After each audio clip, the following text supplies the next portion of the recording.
বিয়ের দিনই অজ্ঞান হয়ে গেল রোশনাই। সম্পূর্ণ জানতে ভিডিওটিতে একটি লাইক করে দেখতে থাকো। গল্পে শুরুতেই দেখা যায় যে রোশনাই খুব কষ্ট পায়। রোশনাইয়ের সামনে ইচ্ছে করে আরণ্যক আরও বেশি বাড়াবাড়ি করতে থাকে। আসলে আরণ্যক ভাবছিল যদি এইভাবে রোশনাইকে জব্দ করা যায়, কিন্তু রোশনাই চেয়েছে বলেই যে আরণ্যক গরিমাকে বিয়ে করছে সেটা বুঝতেই পারছে না আরণ্যক। রোশনাই ভেবেছিল রোশনাইয়ের সাথে যদি আরণ্যক থাকে তাহলে গরিমা দিদি কষ্ট পাবে। তাই জন্যই রোশনাই ইচ্ছে করে আরণ্যককে এমন অপমান করেছে যে আরণ্যক বাধ্য হয়ে এখন গরিমাকেই বিয়ে করছে। আর রোশনাই ঠিক এটাই চেয়েছিল। এর মধ্যেই মাধবীলতা আর মাধবীলতার বাবা চলে এসেছে। ছোটু তো দেখে পালিয়ে যাচ্ছিল। ঠিক তখনই মাধবীলতা বলে, কি ব্যাপার ছোটু, যাচ্ছেনটা কোথায়? দাঁড়ান, আমরা এসেছি, একটু কথাবার্তা বলি।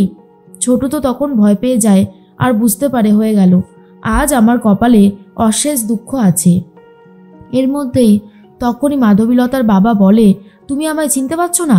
কতদিন পর তোমাকে দেখলাম। ছোটু তখন বলে, কি যে বলেন, চিনতে পারবো না এটা আবার হয় নাকি? আমি খুব ভালোভাবেই আপনাকে চিনতে পেরেছি। জানেন কতদিন বাদে আপনাকে দেখলাম। এর মধ্যেই মাধবীলতা ছোটুর সমস্ত মিথ্যে কথাগুলো সবার সামনে বলে দেয়। আর তখন ছোটু কিছু বলতে পারছে না। তখনই মাধবীলতার বাবা বলে, ও একটু মিথ্যে বলেছে তো কি হয়েছে, ও খুব ভালো মানুষ, আমি চাই ওর সাথে তোর বিয়েটা দিতে। আর এটা শোনার পরেই মাধবীলতা পুরো অবাক হয়ে যায়। এদিকে আরণ্যক আর গরিমার আইবুড়ো ভাতের অনুষ্ঠান শুরু হয়ে যায়। কিন্তু পাড়া প্রতিবেশীরা বুঝতে পারে রোশনাইয়ের সাথে আরণ্যকের একটা সম্পর্ক রয়েছে। তাই নিয়ে সবাই চর্চা করতে থাকে। মিনি এসে গেছে আর বলে, ছোটদা ভাই, তোকে দেখতে কিন্তু অনেক সুন্দর লাগছে, তোর দিক থেকে একেবারে চোখ সরানো যাচ্ছে না। এরপর মাধবীলতার বাবা দুজনা মিলে ঘরে যখন আসে তখন সবাই মিলে খুব আপ্যায়ন করে আর বলে, আপনারা যে এসেছেন তার জন্য কিন্তু আমাদের খুব ভালো লাগছে। এর মধ্যেই আরণ্যক বলে, তাহলে এবারে খাওয়াটা শুরু করি নাকি? সবাই তখন বলে, হ্যাঁ হ্যাঁ শুরু করে দাও। এদিকে ছোটুর বাবা আর মাধবীলতার বাবা দুজন মিলে ঠিক করে ফেলে মাধবীলতার সাথে ছোটুর বিয়েটা দিয়ে দেবে। মাধবীলতার এতে আপত্তি রয়েছে। ঠাম্মি তখন বলে, দেখো মাধবী, আমরা তো তোমাকে আমাদের মেয়ে বলেই মানি। তুমি যদি এই বাড়িতে আসো তাহলে আমার খুব ভালো লাগবে। আর আমার ছেলে কিন্তু খুব ভালো, হতে পারে ও একটু কম রোজগার করে, কিন্তু ও তোমাকে ভালো রাখবে। মাধবীলতা বুঝতে পারছে না কি করবে। এদিকে আরণ্যকের গায়ে হলুদের অনুষ্ঠান শুরু হবে। তখনই তনুশ্রী বলে, আমার ছেলে একেবারে সেরা মেয়েকে পছন্দ করেছে, তার জন্য কিন্তু বাদশারও একটা প্রশংসা প্রাপ্য রয়েছে। তখন আরণ্যক বলে, হ্যাঁ, গরিমার মতন মেয়ে হয় না, গরিমা সত্যি খুব ভালো মেয়ে, ওকে আমার জীবনসঙ্গী হিসেবে পেয়ে আমি নিজে খুব গর্বিত। তখন জাহ্নবী বলে, মেয়েটাকে কিন্তু তুমি ভালো রেখো, সারা জীবন ওর সাথে দেখো, আমরা এটুকুই চাই। কি মেজমা, আমি ঠিক বললাম তো? তনুশ্রী তখন বলে, তুমি একদম ঠিক কথাই বলেছ জাহ্নবী, তুমি কি ভুল বলতে পারো? অন্যদিকে দেখা যায় যে সবাই মিলে গায়ে হলুদের অনুষ্ঠানে নাচ গান করবে বলে ঠিক করেছে। আর ঠিক তখনই ঠাম্মি বলে, তাহলে কিন্তু এবারে আমার সাথেও নাচ করতে হবে, কি রাজি তো? আরণ্যক বলে, নিশ্চয়ই। এরপর সবাই নাচানাচি শুরু করেছে। সবার তো অনেক ভালো লাগে, কিন্তু রোশনাইয়ের মোটেও ভালো লাগে না। রোশনাই এগুলো একদমই মেনে নিতে পারছিল না।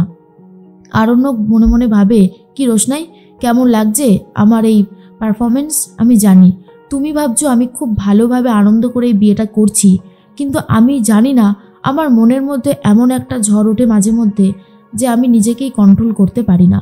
তবে হ্যাঁ, এটা ঠিকই যে আমি এই বিয়েটা মন থেকে করছি, তোমাকে দেখাবো যে আমি কত ভালো আছি এই বিয়েটা করে। তখন রোশনাই মনে মনে ভাবে, স্যারজি আপনি ভালো থাকুন, আমি সবসময় এটাই চেয়েছি আর আজও এটাই চাই। তনুশ্রী বলে, কি ব্যাপার রোশনাই, তুমি অত দূরে দাঁড়িয়ে আছো কেন? এগিয়ে এসো, তুমি বাদশার গায়ে একটু হলুদ মাখিয়ে দাও। আরে বাবা, আমি তো বলছি তোমার কোনো অসুবিধা নেই, মাখাও মাখাও। এরপর আরণ্যক মনে মনে বলে, এসো না রোশনাই, তুমি কোনোভাবেই এসো না আমাকে হলুদ মাখাতে, অনেক আঘাত তো করেছো, এখন গায়ে হলুদ মাখিয়ে আরও আঘাত করতে চাইছো? রোশনাই তনুশ্রীর এই আবদারটাও পূরণ করে দেয়। এগিয়ে এসে রোশনাই আরণ্যককে হলুদ মাখিয়ে দেয়। এরপর সবাই মিলে অনুরোধ করে রোশনাইকে একটা নাচ করার জন্য। রোশনাই তো প্রথমে কোনোভাবে রাজি ছিল না, তারপর সবাই এতটাই জোর করে রোশনাই বাধ্য হয় নাচের অনুষ্ঠানটা করতে। নাচতে নাচতে হঠাৎ করেই রোশনাই অজ্ঞান হয়ে পড়ে যায়। ছোটু তখন বলে, রোশনাই কি হলো? রোশনাই। এরপরেই বড় মা রোশনাইয়ের জন্য জল নিয়ে আসে আর বলে, হবে না, সারা দিন না খেয়ে থাকলে তো এরকমই হবে, এবারে আমি ওকে কিছু খাইয়ে দেব। এর মধ্যেই ছোটু বারবার করে ডাকাডাকি করতে থাকে, কিন্তু রোশনাইয়ের আর জ্ঞান ফিরছে না। তারপর একটু জলের ছিটে দিতেই রোশনাইয়ের জ্ঞান ফিরে আসে। আর ছোটু তখন বলে, এই তো জ্ঞান ফিরে এসেছে। রোশনাই, কি হয়েছে তোমার, শরীর খারাপ লাগছে? রোশনাই তখন বলে, জানি না, হঠাৎ করে কেমন যেন মাথাটা ঘুরে গেল। বড় মা তখন বলে, মাথা ঘুরবে না? তোমার খাওয়া দাওয়া হচ্ছে না ঠিক মতন, তুমি তো এক্ষুনি আবার সুরঙ্গমাদের বাড়িতেও চলে যাবে, চলো আমি তোমাকে কিছু খাইয়ে নিয়ে আসি। কিন্তু আরণ্যক নিজের আসন ছেড়ে উঠে যেতে চাচ্ছিল আর বলে, দেখি দেখি রোশনাইয়ের কি হলো। জাহ্নবী তখন বলে, বাদশাহ, তুমি বিয়ের এখান থেকে উঠবে না, তুমি এখানেই চুপ করে বসো। আরে বাবা, ওর তো একটুখানি লেগেছে, আমরা দেখে দিচ্ছি, কিন্তু তুমি এইভাবে উঠলে হবে না। আশা করি তুমি আমার কথাটা বুঝতে পেরেছো। তনুশ্রী বলে, আর ওইটুকু ব্যথা লেগেছে, ওর জন্য আবার ওঠার কি আছে? বড়মা তখন বলে, রোশনাই, আমি তোমার জন্য কিছু খাবার নিয়ে আসি। কিন্তু রোশনাই কোনো কিছু খেতেই চায় না আর বলে, আমি খাবো না বড়মা, আমার এখন খেতে একদমই ইচ্ছে করছে না। বড়মা বলে, এই না খেয়েই তো তোমার শরীরটা এত বেশি খারাপ হয়েছে, কেন বুঝতে পারছো না? তুমি যদি এরকমভাবে না খেয়ে থাকো তাহলে তোমার শরীর আরও বেশি করে খারাপ হবে। তখনই ছোটু বলে, দেখি কপালটা কতটা কেটে গেছে, আমি এক কাজ করি, একটু ওষুধ নিয়ে আসি। আরণ্যক বলে, বাদশা বলতে থাকে, ছোটু, আমার ঘরে একটা ফার্স্ট এড বক্স আছে, ওখানে সব রকম জিনিস রাখা আছে, তুমি ওটা নিয়ে এসো। তখনই রোশনাই বলে, থাক না স্যারজি, আমার কিচ্ছু হয়নি, এটুকু কেটে যাওয়াতে কিছুই হবে না। ছোটু তখন বলে, দাঁড়াও, আমি ভালো করে ট্রিটমেন্ট করে দিচ্ছি। এরপর ছোটু ভালো করে ওষুধ লাগিয়ে জায়গাটা ব্যান্ডেড করে দেয়, যাতে আর কোনো অসুবিধা না হয়। জাহ্নবী মনে মনে বলে, সব কিছুতে এই মেয়েটার বাড়াবাড়ি না করলে যেন হয় না। বড়মা বলে, যাক, এবারে বাদশাকে স্নানটা করিয়ে দিতে হবে, তারপরে তো আবার তৈরি হতে হবে, একটার পর একটা কাজ রয়েছে। আরণ্যক মনে মনে ভাবে, রোশনাইয়ের আঘাতটা লাগলো, আমি কিছুই করে উঠতে পারলাম না। এরপর সবাই মিলে বিয়ের জন্য রেডি হয়ে গেছে গরিমাদের বাড়িতে যাবে বলে। গরিমা তো তৈরি হয়ে গেছে। সুরঙ্গমা বলে, দেখি দেখি, বাহ, কি সুন্দর লাগছে, চোখ সরানো যাচ্ছে না একেবারে, আমার মেয়ে যে কত দামি সেটা দেখলেই বোঝা যায়। আরণ্যকও চলে গেছে, এরপর রোশনাইও গেছে। বিয়ের মণ্ডপে সবাই যখন খুব ব্যস্ত, সুরঙ্গমা মনে মনে একটা ফোন দিয়ে আটে, রোশনাইকে এখানেই শেষ করে দেবে আর বলতে থাকে, আমার মেয়ের সুখের জন্য আমি সব কিছুই করতে পারি, আর সেটাই আমি এখন করব। এরপরে সামনে একটা প্রদীপ রাখা ছিল আর রোশনাইয়ের শাড়িটা ওখানেই ছিল। প্রদীপটা উল্টে দেয় ইচ্ছে করে সুরঙ্গমা, আর রোশনাইয়ের শাড়ির আঁচলে আগুন লেগে যায়। আগুন আগুন বলে চিৎকার করতে শুরু করে দিয়েছে।